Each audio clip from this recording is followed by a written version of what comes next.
Look at a map of where people actually live today. Billions of humans cluster together in incredibly dense, hyper-concentrated zones, leaving vast stretches of the planet almost completely empty. Why do we huddle tightly in these specific spots, ignoring millions of square miles everywhere else? Human density maps are actually geological maps.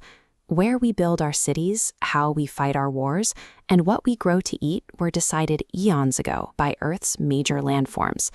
To understand this, we have to look back millions of years.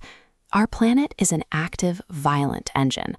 Tectonic plates, massive slabs of Earth's crust, have spent eons crashing together and tearing apart a single supercontinent to create the geography we see today.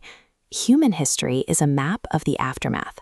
Every major civilization traces back to exactly where the three main architectural structures of our world, plains, mountains, and plateaus, collide. Let's start where most of us live, the plains. These are massive, flat stretches of land sitting largely at lower elevations, usually less than 200 meters above sea level. Plains are built through deposition.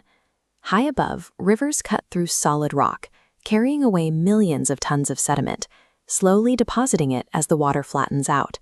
Over millennia, this endless cycle builds up deep layers of incredibly rich topsoil.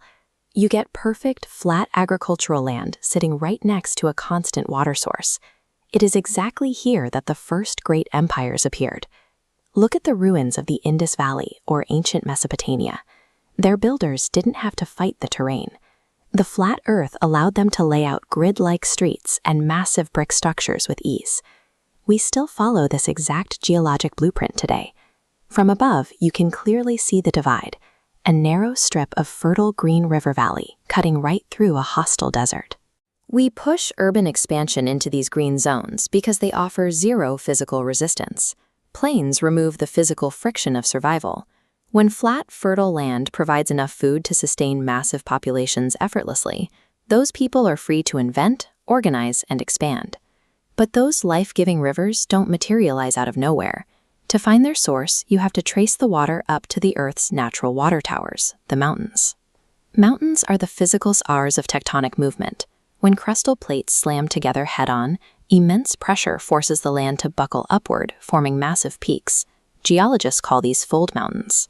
But when plates fall apart, the Earth cracks. Giant chunks of rock are violently thrust vertically along fault lines, creating block mountains.